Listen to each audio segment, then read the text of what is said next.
Let's go visit Lady Saltcoats. Lady Saltcoats lives at Marlford Manor. She's pretty well off herself, but I bet she'll be impressed by the Cheswicks' invitation.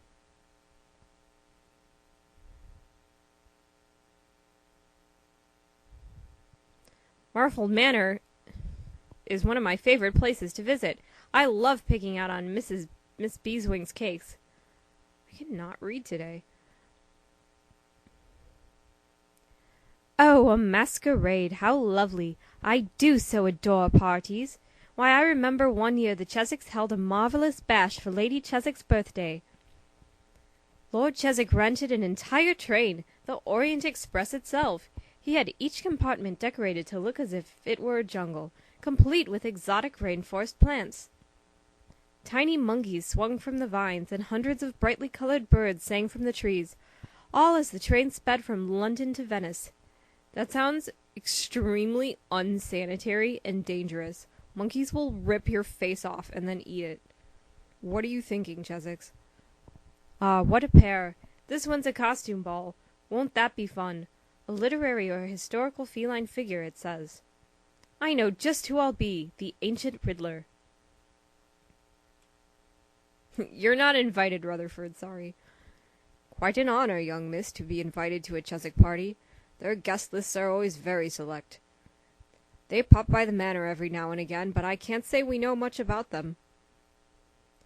I was most impressed to hear that some of the rare editions of children's literature present at the British Library were donated by the Cheswicks. The lady is a great fan of Kipling, it seems. Rudyard Kipling? That's right, the man who wrote The Jungle Book and Rikki Tikki Tavi. His Tales of India are some of the most delightful children's stories. I swear everyone in this game has a boner for Kipling. The invitation to Sir Uppingham is addressed to Hampton Court. I didn't know people really lived there nowadays. What a lucky stiff! How Sir Toby also likes standing in an empty room. Like, why? Who reads standing up? This place is fantastic. Henry VIII lived here, you know, and William and Mary, too. The whole place is surrounded by these cool gardens. It must be the greatest to live here. How delightful! An invitation from the Cheswicks. And aren't you two great sports for toting it all the way out here? Of course I'd be delighted to come. You see, I practiced my Sir Toby. A feline costume ball, I see. Well, I've just the idea. I'll suit up as Mowgli's catty enemy.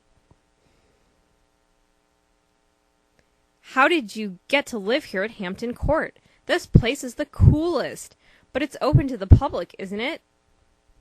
Her Majesty the Queen owns Hampton Court and many other royal dwellings, but she chooses to open it to the public so that we can all experience the history and grandeur of the palace. She also allows some of her dearer friends and relatives the privilege of living in some of the quarters here. They are called Grace and Favor apartments, because to live in one means that you are a favorite of the Queen. Like you? Quite so. Oh, Sir Toby living in the Queen's apartments. How very appropriate.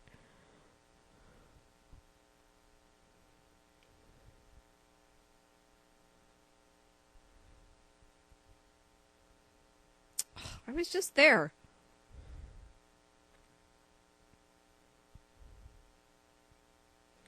Now that we've delivered all the invitations, let's get to Warwick Castle for the party. I can't wait. Oh no, no, are you serious? I think they're always even numbers.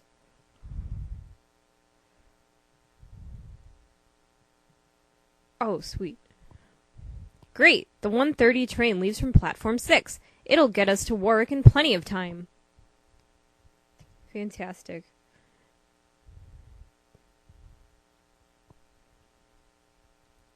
What a tacky party. Wow, Lord and Lady Cheswick really know how to throw a party. This place looks like it's right out of a movie about King Arthur. Jennifer, Carson, it's me, Lord Cheswick. Great to see you. Has Sarah told you about our problem yet? I do hope you can help us out. We'll try, Lord Cheswick. What famous cat are you dressed as?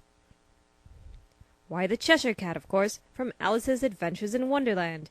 Those Lewis Carroll books are some of my favorites.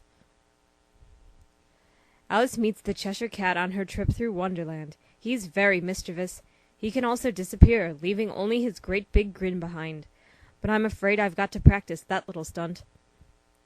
I like how his Michael Bolton hairdo is, like, poking up from out of his mask. Like, it's uncontrollable.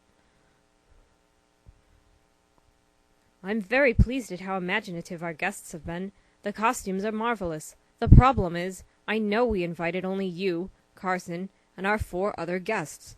But doing a quick head count, I can't come up with 5 other guests. Oh no. Sarah, Lady Cheswick, I mean, and I are very serious about our privacy.